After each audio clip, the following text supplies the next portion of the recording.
Olá, meus irmãos, a paz do Senhor Jesus. Deus venha abençoar a sua vida e sua família.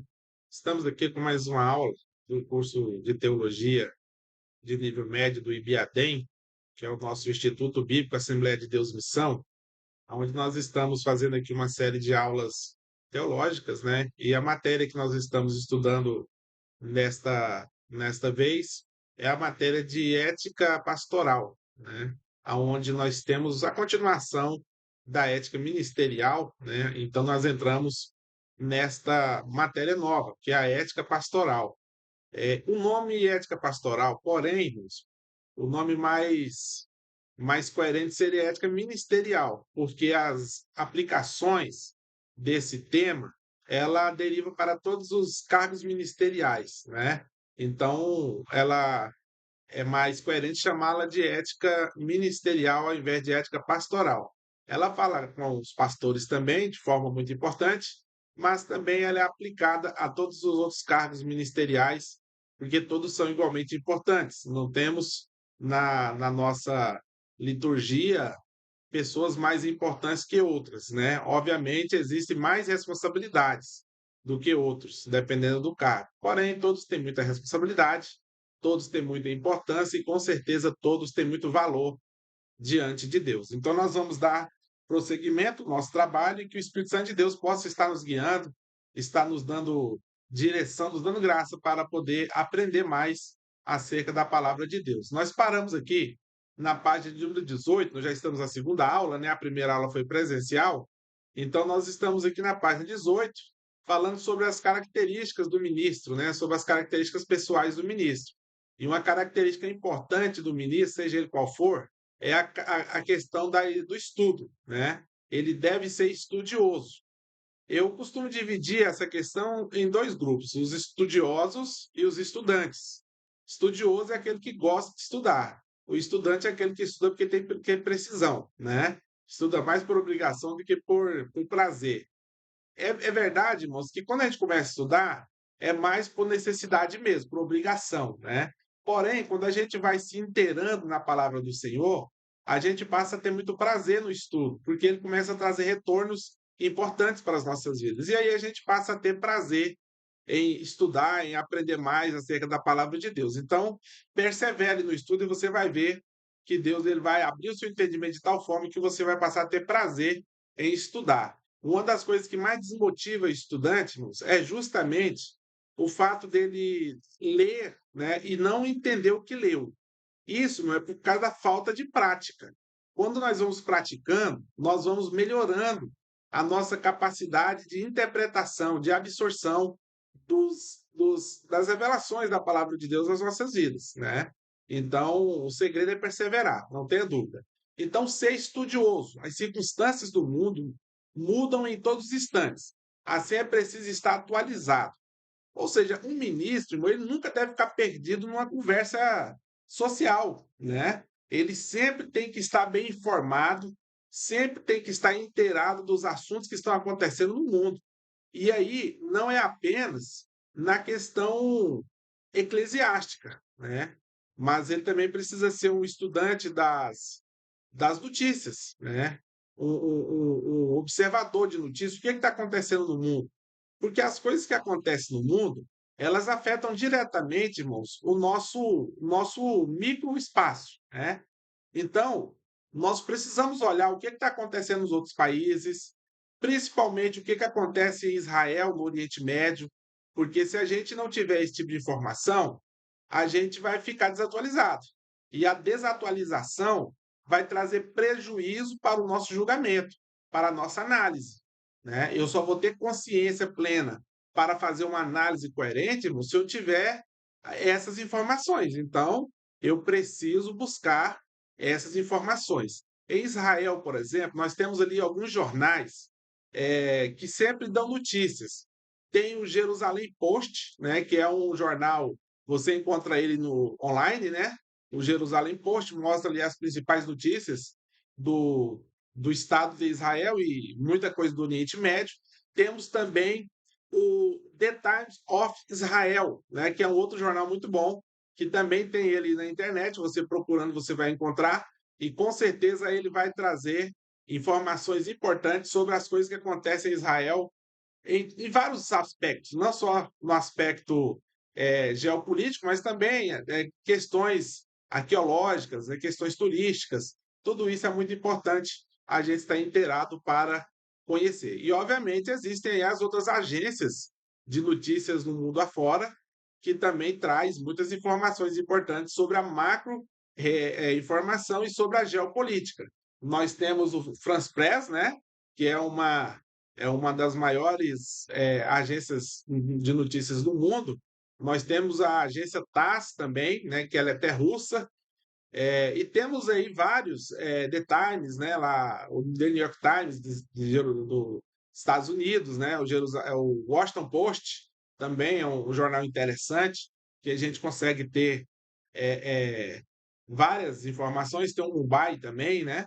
Então é só procurar que a gente encontra vários jornais mundo afora que vai te trazer boas informações para você estar atualizado. Oséias 6,3 vai dizer: conheçamos e prossigamos em conhecer ao Senhor, né? E a gente tem que pegar esse versículo e estender ele para a necessidade de conhecer tudo o que está acontecendo à nossa volta para entender o que o Senhor tem nos ensinado nos nossos dias. Então, deve ser estudioso ou ministro do Evangelho em todos os níveis.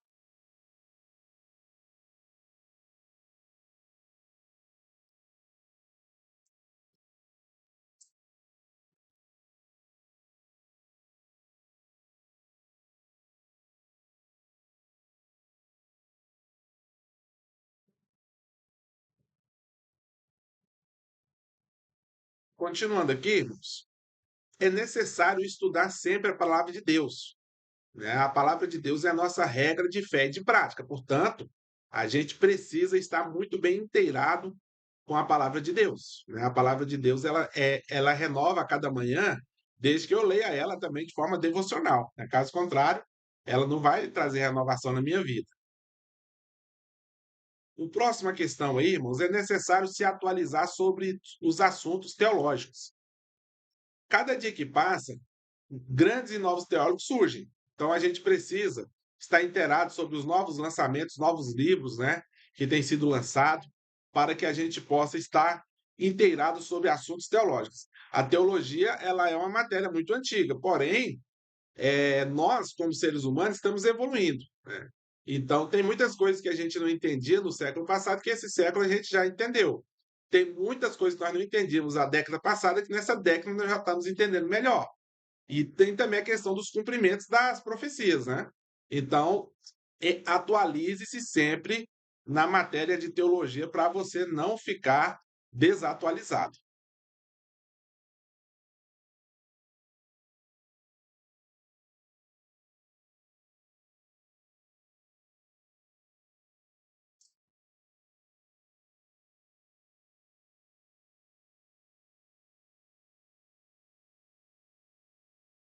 Por favor,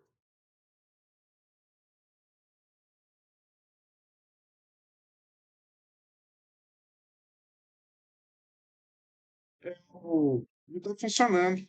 A pilha saiu aqui, ó. Vamos ver agora se. Vamos ver aqui. Porque às vezes você bateu e. Oi? É, voltou. Bateu ela e saiu.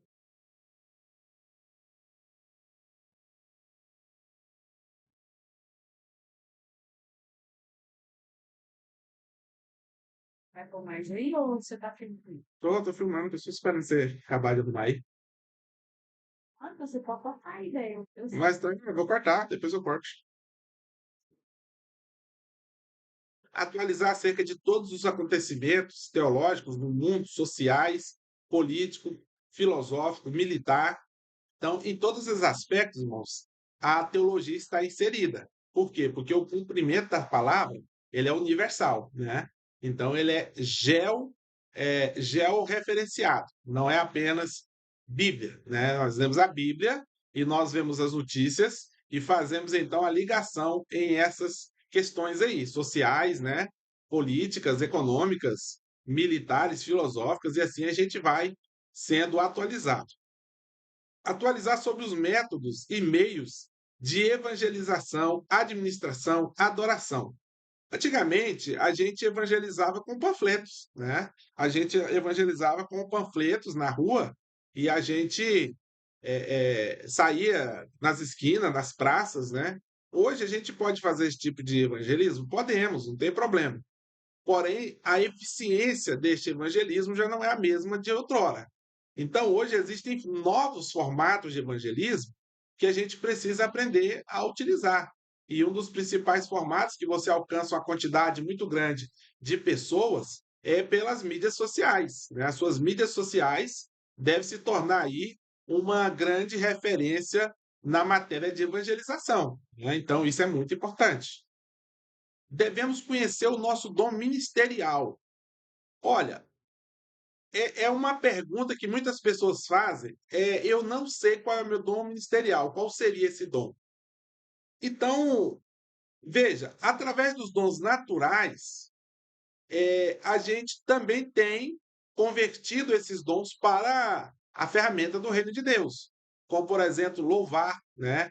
Ser um bom orador em público. Tem pessoas que têm o dom da oratória naturalmente. Ele não treinou, ele não estudou, mas ele fala muito bem em público. Ele não tem receio de falar em público, porque ele tem esse dom, né? E isso pode ser revestido para o reino de Deus. Agora, o que que eu desempenho atualmente na obra de Deus? Ou o que eu tenho desejo de desempenhar na obra de Deus? Eu preciso experimentar para saber se isso realmente é o meu chamado ou não. Só através das experiências que eu vou conseguir ter esse conhecimento do meu dom ministerial, a menos que eu receba uma palavra direta profética na minha vida, que às vezes me ajuda, mas nem sempre isso acontece. Então eu preciso estar sempre em oração e atento para as coisas que acontecem à minha volta no critério de eclesia, para que eu possa acabar compreendendo qual é o meu chamado. Se o meu chamado é na área da oração, se é na área do louvor, se é na área da libertação, se é na área das curas, se é na área da palavra, né? Então, com o tempo e com a experiência, eu vou chegar lá, com certeza.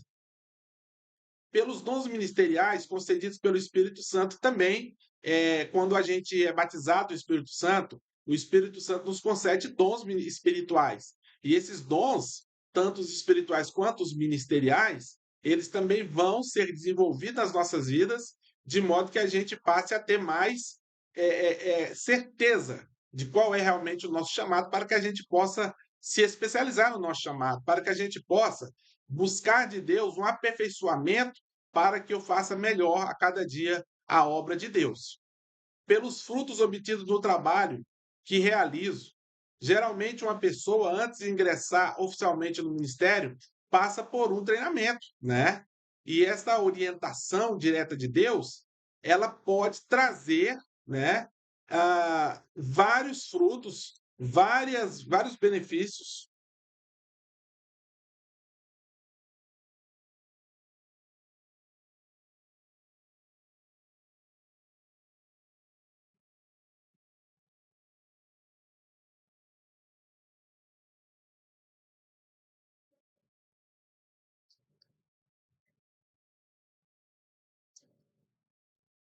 Continuando aqui, irmãos, pelos frutos obtidos no trabalho que realiza. Geralmente, uma pessoa, antes de ingressar oficialmente no trabalho, ela passa por um período de experiência, né? E esse período de experiência vai trazer para ela as assertividades acerca do seu ministério. Tem coisas que você fazia no início que você já não vai fazer mais. Isso tudo faz parte aí da nossa chamada ministerial. Na página 19, pela orientação direta de Deus. Isso pode ocorrer através da profecia, de um sonho, de uma visão espiritual e etc.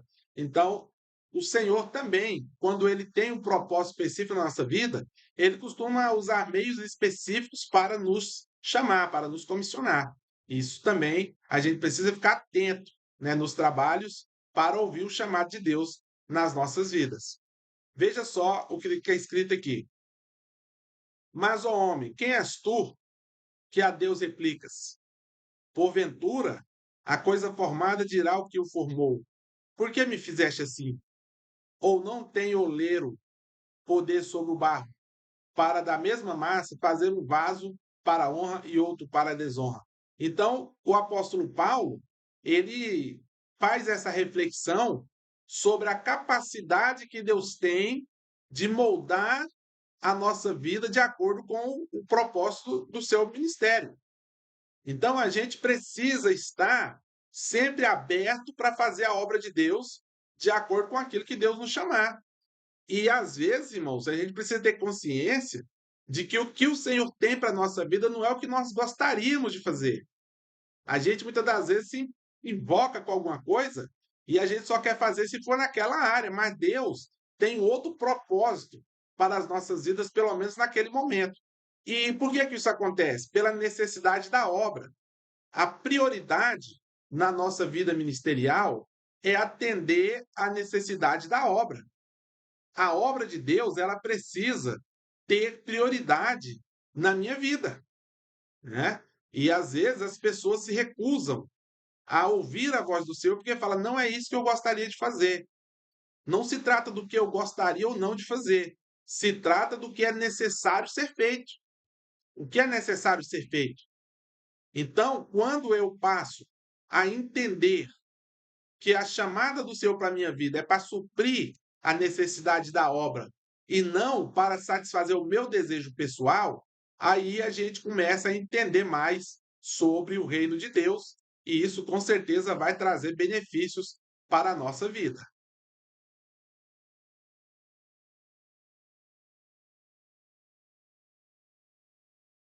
Pela orientação do ministério. No ministério dos apóstolos, notamos o Espírito Santo movendo-os nesse sentido. Quando a gente olha lá em Atos, capítulo 11 e o capítulo 13, a gente vai perceber que o início do ministério do apóstolo Paulo foi direcionado pelo Espírito Santo através da igreja, né? A igreja foi o canal que o Espírito Santo usou para orientar o chamado na vida do apóstolo Paulo. Primeiro, ele foi enviado como um supridor de necessidade, um diácono, né, para Jerusalém, para levar ali os donativos que eles haviam arrecadado para suprir as necessidades da igreja de Jerusalém. E depois ele foi enviado da igreja de Antioquia para a sua primeira obra missionária. Então veja que foi a igreja, através do Espírito Santo, quem direcionou o ministério do apóstolo Paulo. Portanto, o ministério ele tem autoridade, ele tem ascensão sobre a nossa vida para determinar aquilo que nós devemos ou não devemos fazer. Então, isso também é importante, ficar sempre sujeito à vontade de Deus, que é manifesta através do ministério. Às vezes, Deus não vai falar numa visão, não vai falar no sonho nem na profecia. Deus vai usar um ministro do evangelho para determinar o que nós precisamos fazer. Página número 20, irmãos, o caráter do ministro cristão e qualidades pessoais ou naturais. Olha só, essa qualidade aqui é muito importante, dignidade, que é a qualidade moral que infunde respeito, consciência do próprio valor, honra, autoridade, nobreza. Isso, irmãos, é a definição de dignidade. Eu preciso ter dignidade, ou seja, eu preciso valorizar o meu chamado, eu preciso valorizar o meu ministério, eu preciso valorizar o Espírito Santo de Deus que habita em mim. Eu preciso valorizar. E quando eu valorizo isto, não tenha dúvida que eu vou desempenhar bem o meu papel. Agora veja, irmão, valorizar o meu ministério não é colocar o meu ministério acima das autoridades constituídas sobre a minha vida. As autoridades constituídas sobre a minha vida, por mais que eu valorize o meu ministério, elas ainda serão autoridades sobre a minha vida. Porque não adianta, eu tenho convicção que o meu chamado é esse, mas a minha liderança naquele momento diz que não é o momento. Então, o que eu tenho que fazer? Eu tenho que ouvir, eu tenho que obedecer, para que eu possa entrar pelo canal da bênção. Senão, eu vou estar entrando em rota de colisão com a autoridade de Deus que está sobre a vida daquela pessoa, não é? Não se deve confundir empáfia, dureza ou descortesia. A dignidade se manifesta evitando os seguintes comportamentos. Então, a gente precisa deixar a antipatia de lado, a altivez de lado, para poder trabalhar com a dignidade. E isso é muito importante. Olha só o comportamento que a antipatia, né, a empáfia, a discordância traz? Comportamento infantil no relacionamento com aqueles a quem está o meu ministério, né? Então, às vezes, eu me comporto de forma imatura com as autoridades sobre a minha vida, porque ela determinou que eu fizesse um trabalho que eu não gostaria de fazer. Se eu sou servo, eu não escolho o que eu vou fazer. Eu faço o que me é ordenado a fazer. É o primeiro passo para ser servo de Deus. Então, o comportamento infantil, a imaturidade, não convém à casa do Senhor e não convém à obra do Senhor. Familiaridade exagerada com subalternos ou superiores. Esse relacionamento, meu irmão, ele é muito melindroso. Eu posso e devo ter amizade com as pessoas, tanto as que estão sobre mim, quanto as que eu estou sobre elas, no sentido de autoridade eclesiástica. Agora, eu não posso permitir que esta informalidade da amizade perpasse para o nível ministerial. Eu preciso separar as coisas. Uma coisa é a espiritualidade ministerial e a outra coisa é a comunhão secular da amizade. Então, nem eu posso abusar da autoridade contra alguém, né? Porque eu sou superior a ela e ele é meu amigo, então eu tenho liberdade, muitas das vezes, para falar coisas para ela. Essas coisas não devem ser faladas no âmbito ministerial. No âmbito ministerial, todos devem ser tratados com cortesia, com respeito, com temor e moderação, né? Isso tudo faz parte da obra de Deus. Não se deve levar para o púlpito as brincadeiras seculares, as brincadeiras que são extra-ministério, né? Isso não é elegante, não é ético. A gente precisa tratar as pessoas pelo seu nome, jamais por apelidos, né? Apelidos, às vezes, até inconvenientes. Esses apelidos que, às vezes, a gente trata um irmão da gente, sangue, né? A gente foi criado com aquela pessoa, tem um apelido que a gente usa. Na obra, não. Na obra, a gente não pode fazer isso. No ministério, ele precisa ser tratado com o nome. E é importante ainda dizer o seu ofício eclesiástico, né? O diácono, irmão fulano, o presbítero, irmão ciclano, a diaconisa, irmã, né? Então, a gente precisa ter esta coerência, né? Essa liturgia com a obra de Deus, porque nós estamos ministrando um culto santo ao Senhor, tá bom? Então, deixe os gracejos, as informalidades fora do seu mundo ministerial, para não acabar trazendo prejuízo para a obra de Deus. Irreverência no trato com as coisas espirituais, tais como a Bíblia, a oração, o púlpito, a ceia do Senhor, o nome de Deus, a pregação. Esses são temas, irmãos, que jamais devem ser levados na brincadeira. Não se brinca com as coisas de Deus. Não se brinca com as coisas espirituais. Não faça isso. Você pode ser uma pessoa descontraída, uma pessoa alegre, até às vezes irreverente, nos momentos corretos, né, de lazer, de descontração, mas não traga jamais isso para o nível ministerial. Porque quando você fizer isso, você vai estar caindo aí num problema muito sério, né? O pregador, né, Salomão, lá em Eclesiastes, vai dizer: guarda os teus pés quando entrares na casa do Senhor.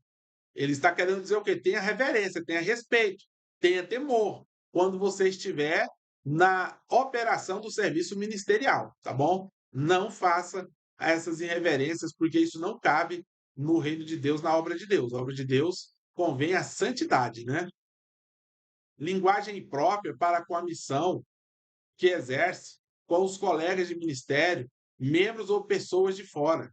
Jamais, jamais a gente pode usar esse tipo de fala. Muito menos quando um amigo muito íntimo da gente vai visitar a gente na igreja e a gente chama ele pelo apelido, ainda conta umas histórias constrangedoras lá do mundo, tentando com isso trazer a intimidade, a comunhão. Isso não convém, irmãos. Trate a pessoa com decência, com reverência, com respeito, como você trataria qualquer outra pessoa. Porque ali ela não é um amigo seu que está te visitando, ela é uma alma que está indo de encontro com os caminhos do Senhor. Então não confunda as coisas. Cuidado com a roupa, evitando roupa extravagante ou provocante. Sempre que for pregar em cultos oficiais, deve-se usar gravata e paletó. Descrição ou discrição no uso de perfume e também nos gestos. Então, veja, Quando você for participar de uma reunião ministerial, vá vestido de forma ministerial. Nós temos uma indumentária, a gente chama de farda. O apóstolo Paulo, falando para Timóteo, na segunda carta, no capítulo 2, ele vai fazer uma comparação do soldado militando a boa milícia. Soldado, irmão, não vai para a guerra sem uniforme. É uma das regras básicas de um soldado. Use a sua farda, né? Então, o cristão, ele é identificado pelas outras pessoas pela forma dele se vestir. Não foge disso. Eu não estou dizendo que as demais roupas são pecaminosas, a menos que essas traga escândalo para a obra de Deus. Aí são pecaminosas sim. Mas no caso, nós estamos falando aqui de liturgia, de ministério. Então, o diácono, o presbítero, o evangelista, o pastor, quando ele vai para um culto oficial, quando ele vai para uma reunião ordinária, ele precisa ir vestido adequadamente, da mesma sorte as irmãs. No caso das irmãs, ainda um requisito extra, né? Porque a figura feminina é muito bonita. Então, a mulher, ela deve evitar roupa muito provocante, roupa muito sensual, roupa muito apertada, decotada, muito curta, porque às vezes ela na sua inocência, ela acha que aquilo ali não vai trazer problema e vai, irmãos, e vai. E esse tipo de problema chama-se escândalo. Alguém vai se escandalizar. E Jesus disse que é mista que venham os escândalos, mas ai de quem o escândalo vier, né? Então, não seja uma pedra de tropeço no caminho do seu irmão. Hoje as irmãs estão numa proeminência muito grande e merecida. Mulheres hoje elas usam o púlpito quase que da mesma proporção do que os homens. Então, uma pregadora, uma cantora que faz uso da palavra, ela precisa tomar cuidado com a transparência da sua roupa, ela precisa tomar cuidado com os decotes exagerados, ela precisa tomar cuidado com tudo isso, para não se tornar uma pessoa provocante, atraindo para si desejos, né, de outras pessoas, porque a palavra do Senhor fala que aquele que atenta para uma mulher e desejar ela no seu coração, ele já pecou. Então, veja, se a mulher está provocando, ela também é co-participante desse pecado. Então, procure usar roupas elegantes, porque existem roupas muito elegantes para mulheres, ficam lindas, sem a necessidade de expor o seu corpo. O seu corpo é para o seu marido, ou quando você vier a ter um. Até lá, você tem que ser um jardim fechado. E quando casado, o seu jardim também tem que ser fechado e secreto, apenas para o seu marido. Não use, às vezes, a beleza natural que Deus te deu para insinuar, para provocar, para ser sensual, porque a sensualidade a Bíblia condena. A Bíblia não condena a vaidade, a menos que seja exagerada. Mas sensualidade é um tropeço na casa do Senhor. Vocês se lembram da Jezabel? Ela é falada lá no Antigo Testamento, depois fala lá em Apocalipse também, que ela fazia pecar os homens da igreja. Então, não seja um agente de pecado para o irmão, para a irmã. Por que para a irmã? Porque às vezes você vai provocar ciúme numa mulher que tem o seu esposo casada, né? Às vezes ela fica com insegurança. Isso pode ser evitado, você usando uma roupa discreta, uma roupa natural, né? Uma roupa elegante. E isso vai trazer para você bons frutos, boa reputação e uma vida de respeito, um ministério de respeito. Ninguém vai te tratar de forma desrespeitosa se você não der lugar, se você não der liberdade. Então, valorize o ministério que Deus te deu, tá bom? Você vai crescer ministerialmente, não é pelo corpo que você tem, pela beleza que você tem. Você vai crescer pela unção de Deus na sua vida, pelo Espírito Santo que habita em você, pelo desenvolvimento do seu ministério. O Senhor vai te honrar e vai te colocar em lugares altos, mas sem a necessidade de nenhum subterfúgio para chegar lá, tá bom? Tome cuidado com fotos, né, em rede social. A gente precisa tomar esse cuidado, irmãos, porque hoje em dia a nossa vida ela está muito exposta nas redes sociais. A pessoa vai para um horário de lazer, um obreiro de Deus, uma serva de Deus, e ok, é legítimo ela ter o seu horário de lazer ali, mas isso é íntimo, irmãos. Você vai para a beira de uma piscina, para a beira de um rio, de uma praia, e vai usar roupas inadequadas para a questão ministerial, aí você vai tirar muitas fotos, vai postar essas fotos nas suas redes sociais. Qual o objetivo disso? Qual é o objetivo disso? Receber elogio de homens que não são seu marido? Ser desejada por outras pessoas? Da mesma sorte os irmãos? Desejado por outras mulheres que não são suas esposas? Qual ganho o reino de Deus vai ter nisso aí? Porque o que a gente precisa entender é que, independente de eu estar no púlpito da igreja ou em qualquer outro lugar da minha vida, eu vou continuar sendo um ministro do evangelho. Eu não sou ministro do evangelho somente na liturgia do culto, não. Eu sou ministro do evangelho de forma integral, 24 horas por dia, 7 dias por semana. Então, eu mereço ter o meu momento de lazer. Mas as fotos, se elas ficaram um tanto inadequadas, guarde para a sua memória. Não posta isso em rede social, não, porque isso é extremamente desagradável e com certeza não agrada o coração de Deus, tá bom, meus irmãos? Que os irmãos compreendam essa questão aí, porque isso é muito importante. É uma questão muito ética, né, sobre a nossa vida. Como eu disse, essa matéria é uma extensão da ética ministerial. Continuando aqui, ó, familiaridade exagerada, nós já vimos isso aqui, não já, irmãos?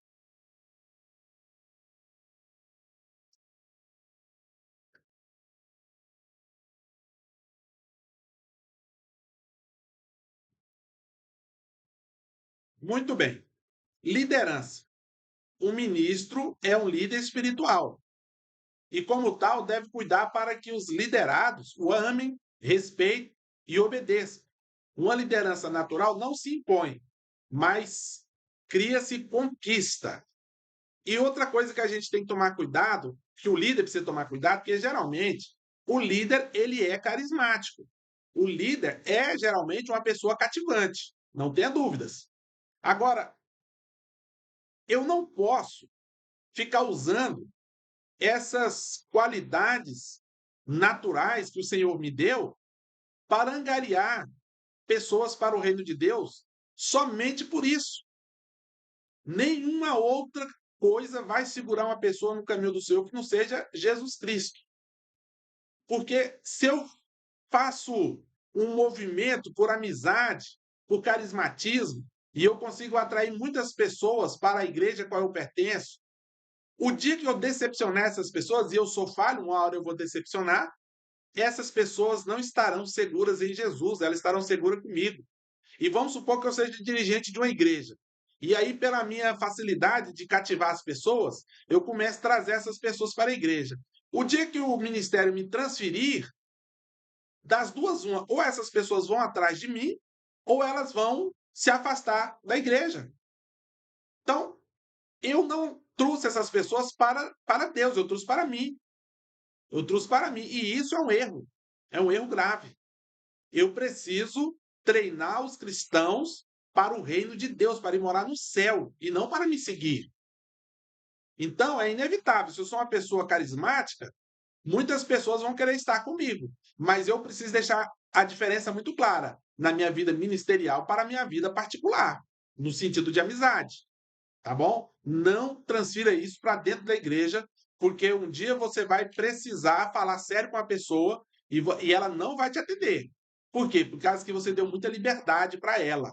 E se você deu muita liberdade, ela não irá te respeitar como você gostaria de ser respeitado.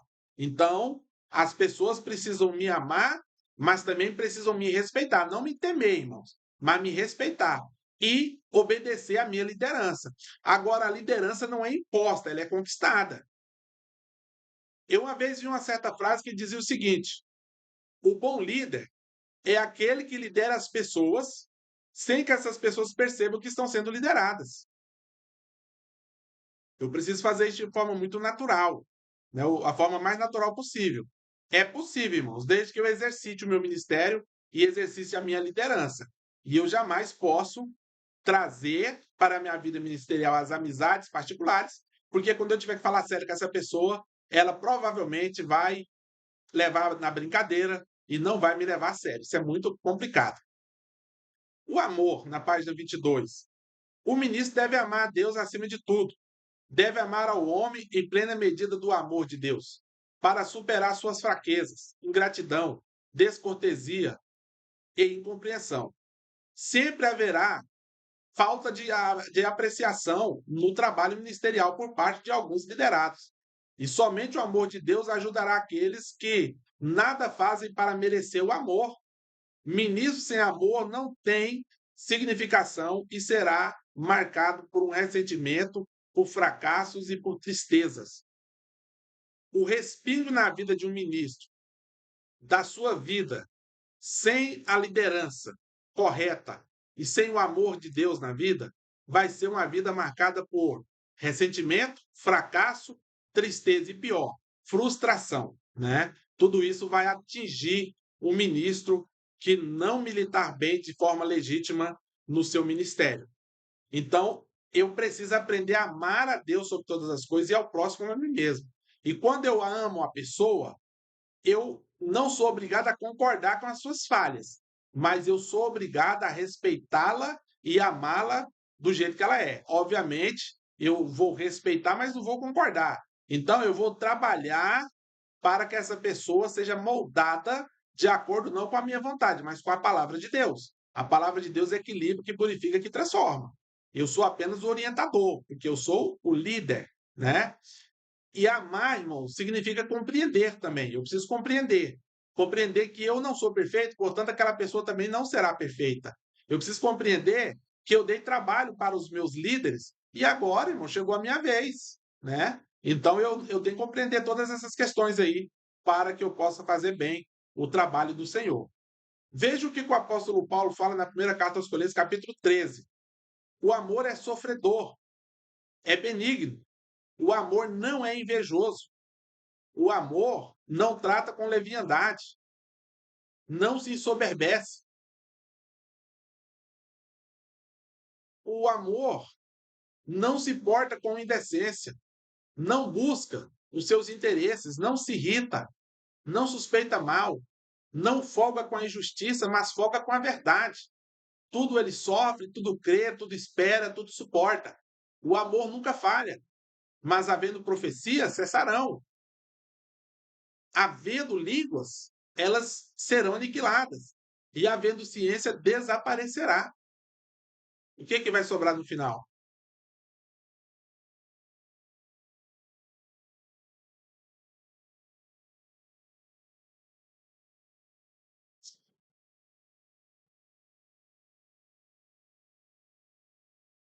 Então vamos ver o que o apóstolo Paulo fala aqui na sua primeira carta aos Coríntios, capítulo 13, a partir do versículo 4. O amor é sofredor, é benigno. O amor não é invejoso. O amor não trata com leviandade, não se ensoberbece, não se porta com indecência, não busca os seus próprios interesses, ou seja, ele não é egoísta, ele não se irrita, ele não suspeita mal, não folga com a injustiça, mas folga com a verdade. Tudo sofre, tudo crê, tudo espera, tudo suporta. O amor nunca falha, mas havendo profecias, serão aniquiladas. Havendo língua, cessarão. Havendo ciência, desaparecerá. Então veja que o apóstolo Paulo ele está fazendo aqui uma descrição perfeita do amor.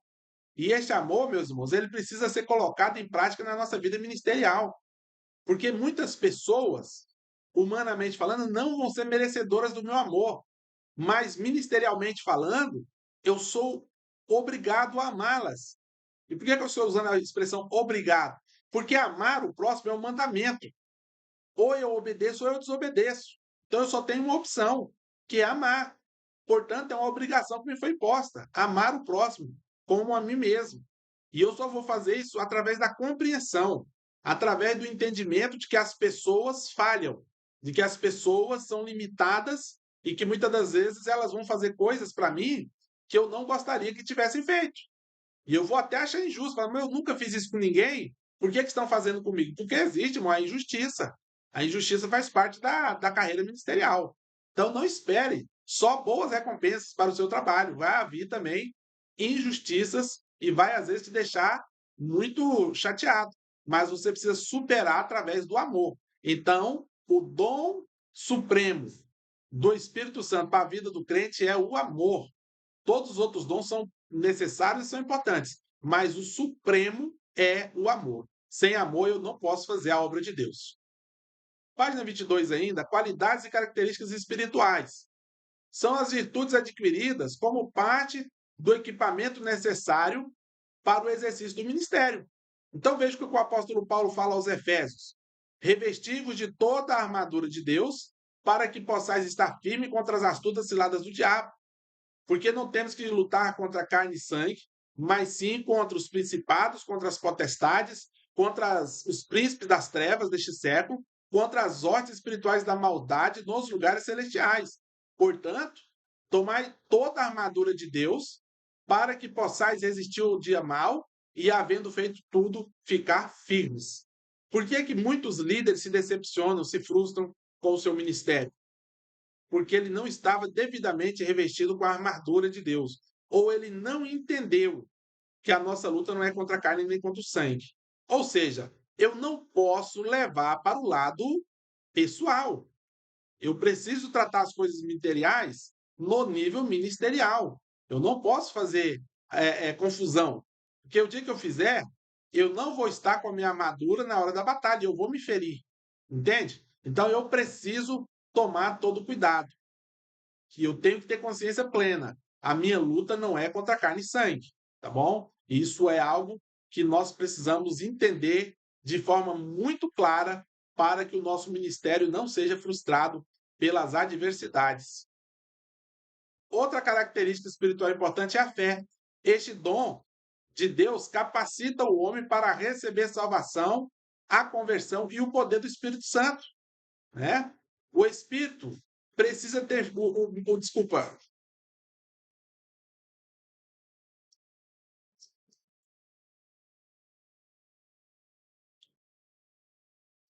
o ministro precisa ter fé que Deus fará o seu trabalho.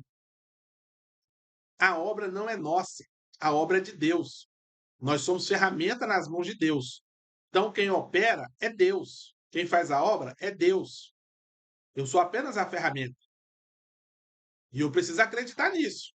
Eu preciso ter convicção nisso. Porque senão eu vou achar que a obra é minha, que o ministério é meu. E o dia que eu pensar assim, eu vou estar sozinho, né? E eu vou cair certamente. Eu preciso ter fé que Deus galardoará os fiéis. Irmãos, fé é a capacidade de acreditar. E o trabalhador só sai para trabalhar porque ele sabe, ele tem fé e ele acredita que no final do mês ele vai receber o seu salário.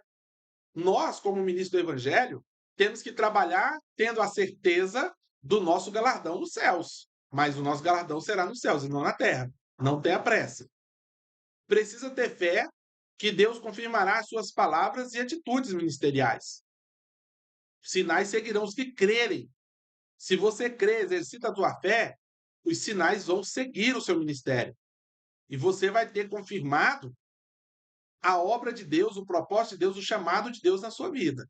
Então, jamais se esqueça de que Deus ele vai confirmar as suas palavras na nossa vida.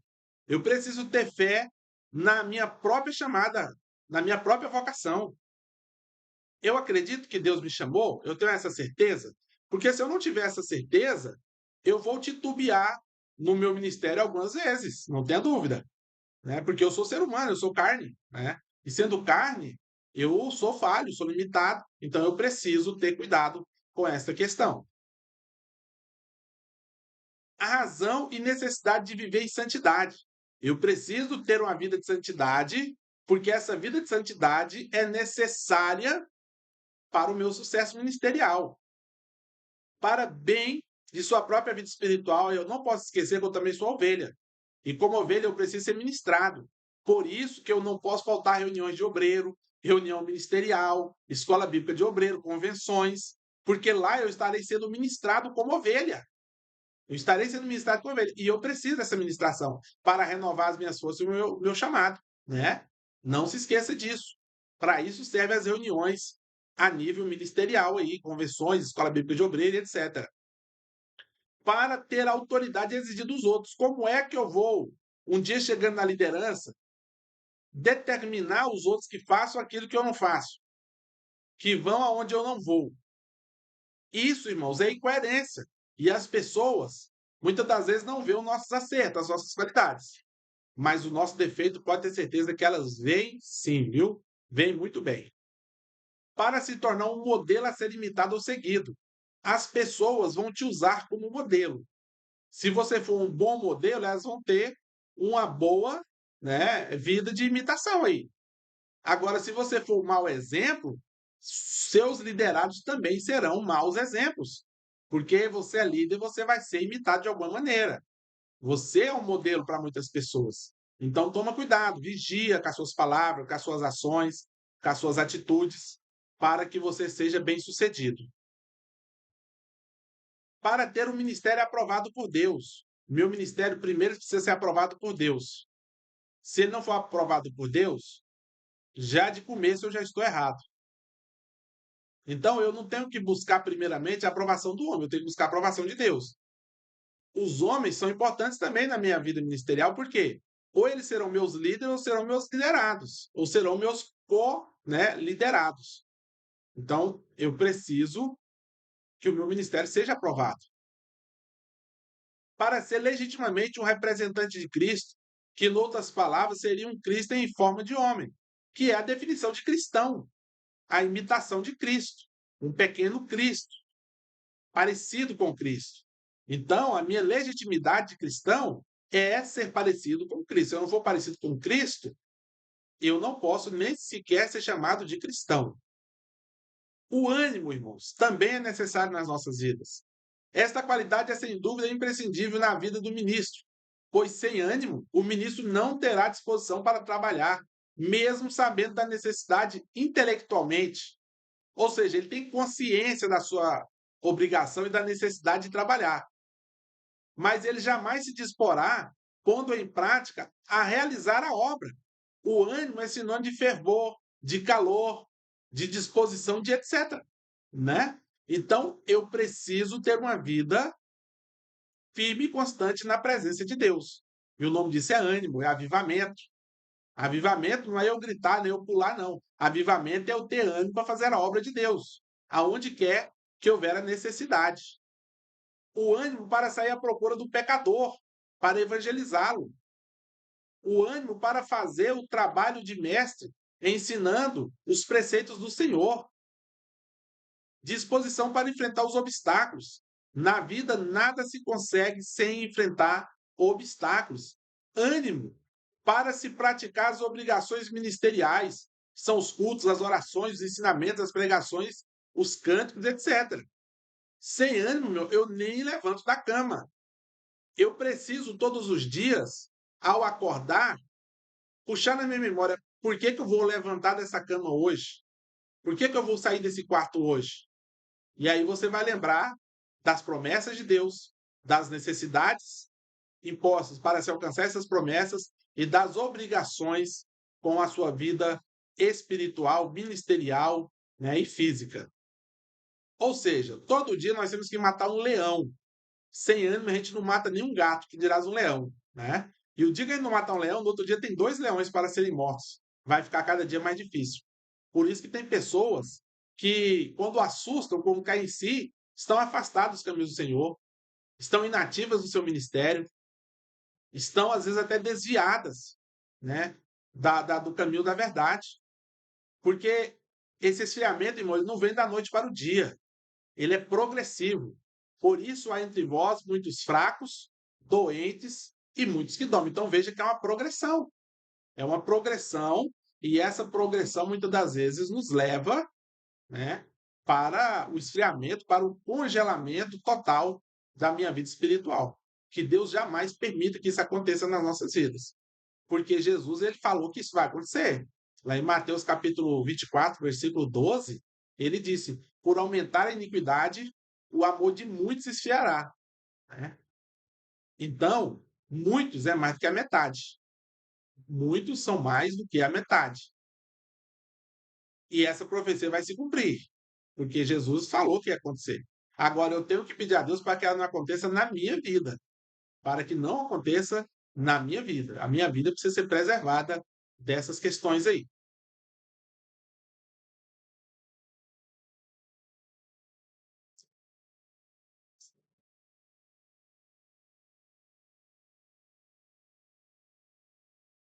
O ministro não deve esperar que o povo a quem serve como líder seja mais semelhantes a Cristo do que ele próprio. Nós esperamos que as pessoas que nós lideramos sejam verdadeiros cristãos.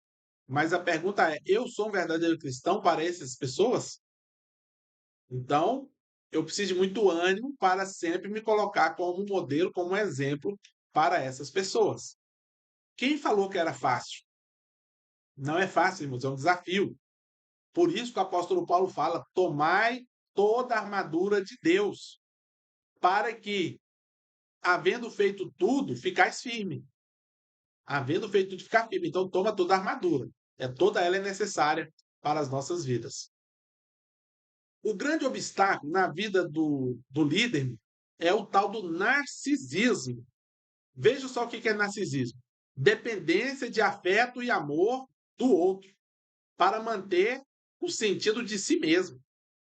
E, ao mesmo tempo, não se preocupa com a necessidade do outro. É a sensação de direito e exigência de admiração constante e excessiva. Exagero em conquistas e talentos. Então, o narcisista, e veja, todo líder carismático tem algum nível de narcisismo. Porque o narcisista, ele gosta de ser visto, gosta de ser notado, gosta de ser ouvido, né? Então, todo tem um nível de narcisismo. Agora, o narcisismo não pode tomar conta da nossa vida ao ponto de tudo ser sobre mim. Tudo se trata de mim. Eu me torno, então, o centro das atenções. E o dia que eu não for o centro das atenções, eu vou achar ruim. Eu vou achar ruim, eu vou achar que não estou sendo valorizado, que não estou recebendo o que eu mereço. Irmãos, não se trata de nós, viu? Se trata de Deus. Se trata de Deus e não de nós. Veja só aqui o próximo quadro.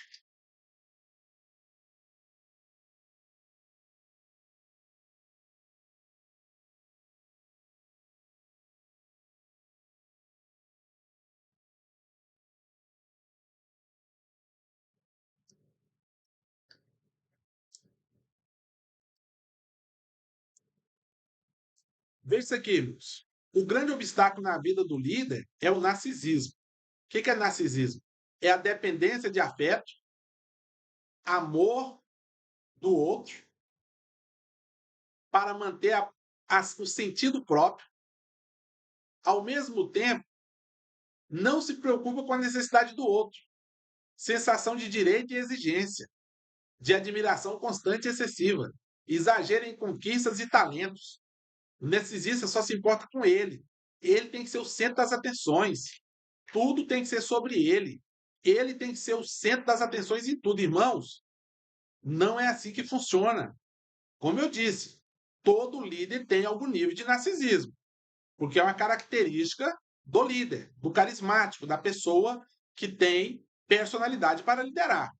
Agora, não queira ser sempre o centro das atenções, não se torne um escravo do narcisismo, tá bom? Veja só, precisamos entender que não se trata de nós, mas sim do reino. Portanto, temos que abandonar nossa visão egoísta e buscar a visão espiritual, ou seja, a visão do reino de Deus, tá bom? O reino de Deus é a prioridade das nossas vidas. Olha só o que Jesus falou para a igreja ali do Apocalipse, né? a igreja de Laodiceia. Aconselho que de mim compres ouro provado no fogo para que te enriqueças, roupas brancas para que te vistas, e não apareça a tua vergonha, e que unja os teus olhos com colírio para que vejas. Depois você dá uma pesquisada sobre a igreja de Laodiceia, e você vai ver as características daquela igreja, como se aplicam aos nossos dias atuais. E Jesus ele está falando aqui, cuidado. E eu vou frisar aqui apenas a última parte. Unjas os teus olhos com colírio espiritual para que você veja, para que você não seja enganado e seja cego pelo seu egoísmo, porque isso vai trazer seríssimas consequências. O versículo seguinte vai dizer: porque eu corrijo aquele que ama e açoito aquele que tem o por filho, tá bom? Então, vamos tomar cuidado para não cair em descrédito ministerial. Vida matrimonial, familiar do ministro. E aqui, irmãos, em todos os níveis ministeriais, tá bom? Não apenas no nível pastoral, mas em todos os níveis. Olha só esse texto aqui. E bem quisera eu que estivessem sem cuidado. O solteiro cuida das coisas do Senhor, em como há de agradar o Senhor. Mas o casado cuida das coisas do mundo, em como há de agradar a sua esposa. Então, o apóstolo Paulo aqui ele está falando sobre a vida matrimonial, capítulo 7, 1 Coríntios. E ele vai dizer que bom seria se a gente não se casasse para se dedicar mais exclusivamente à obra do Senhor. Porque o solteiro cuida das coisas do Senhor, em como há de agradar o Senhor.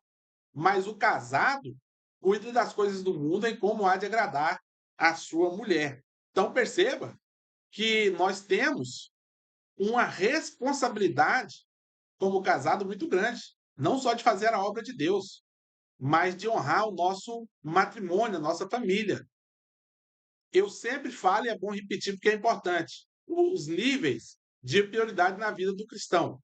Primeira coisa é a nossa salvação. Ela vem em primeiro lugar. Depois vem a nossa família e depois o nosso ministério. Quando é que essa ordem pode ser invertida? Quando a minha família estiver ameaçando a minha salvação por não permitir que eu exerça o meu ministério. Aí eu vou ter que tomar uma atitude mais drástica.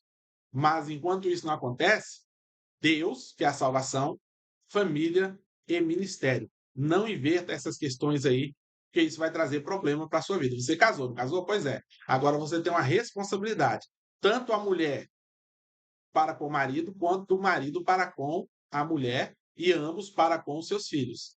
Não podemos tirar o tempo de uma coisa para outra. Vamos administrar bem os nossos tempos e as nossas prioridades, tá? Mas é uma realidade na vida de todo o obreiro.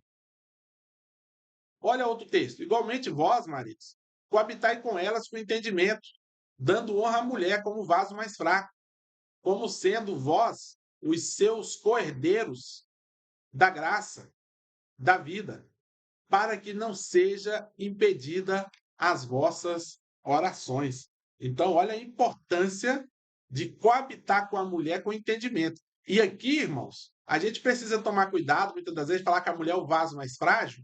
O apóstolo Pedro aqui, ele está falando como que. Ele está colocando aqui um advérbio de comparação. Como que sendo, mas na verdade ele não está dizendo que é. Ele está falando, nós temos que considerar ela como sendo, ou seja, a gente tem mais cuidado, a gente tem mais zelo, mais atenção, se a gente achar que ela é mais frágil, mas obviamente não é. Aliás, mulheres são muito mais resilientes e mais resistentes do que os homens, isso é comprovado, né? E qual é a consequência do maltrato, da forma incorreta de eu tratar a minha esposa? A minha oração pode ser impedida. Então veja quão grave é a dependência do meu relacionamento com a minha família e o meu ministério. Entendeu? Então, às vezes, a gente vai para um monte orar a Deus e deixa uma mulher frustrada, magoada, ofendida, chateada dentro de casa.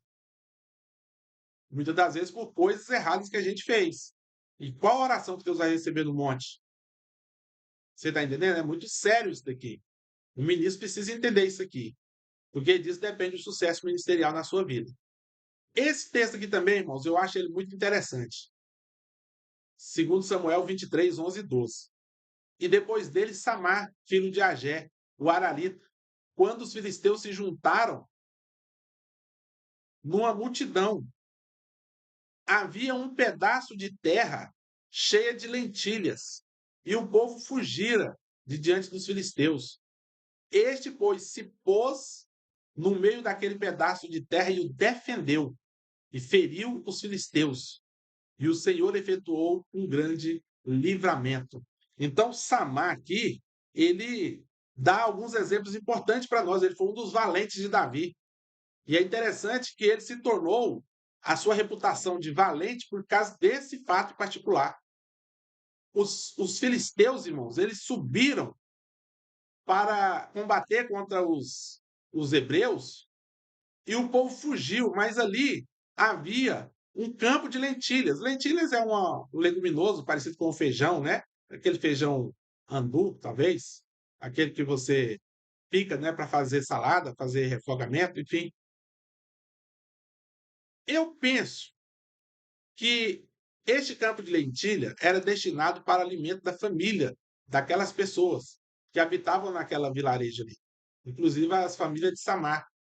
Então Samar deve ter avaliado: se eu fugir, a minha família vai padecer. Se eu fugir, eu vou perder aquilo que o Senhor me deu. E ele então se colocou no meio daquele campo e o defendeu. Ele se tornou um valente por defender aquele campo. E o texto dá a entender que ele defendeu sozinho. Lembrando que os valentes de Davi, os mais fracos valiam por 100 e os mais fortes valiam por 1000. E Samar está entre os três primeiros. Então Samar era um homem muito poderoso. Mas o texto vai dizer, o que o texto vai dizer de forma muito clara? O Senhor efetuou um grande livramento. Então, nós precisamos nos posicionar no nosso campo de lentilha. O que é o nosso campo de lentilha? Eu tenho que defender a minha esposa, defender os meus filhos, defender o meu ministério. A minha luta é constante, irmãos. A minha luta é constante para ser um valente de Deus. Davi ele tinha uma quantidade absurda de soldados. Quando ele fez aquela contagem, que Deus inclusive reprovou depois, sobre quantos soldados ele tinha à sua disposição, ele chegou a 1.300.000 soldados. 1.300.000 soldados. E ele tinha cerca de 3 dezenas de valentes, desses mais de 1.300.000. Ser valente não é para qualquer um, é para aquele que se posiciona, que tem coragem, e o livramento vem da parte do Senhor. Louvado seja o nome do Senhor. Controle das finanças em geral.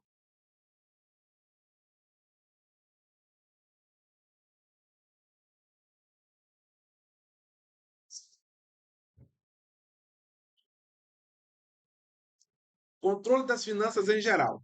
Como o ministro do Senhor, irmãos, eu tenho que levar minha vida financeira muito a sério, porque as pessoas estão vendo o meu procedimento, tanto particular quanto ministerial. Se eu sou um mau administrador, eu preciso fazer um curso, eu preciso fazer um estudo sério para aprender a economizar e administrar bem aquilo que o Senhor pôs na minha mão. Controle as despesas familiares, as despesas nunca devem ultrapassar os rendimentos do ministro. Os bens imóveis devem ser de acordo com suas condições financeiras. Não queira ter mais do que o Senhor tem te dado.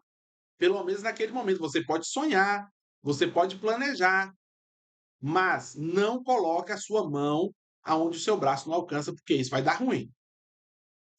Então perceba, ter fé e não ter responsabilidade financeira são coisas diferentes.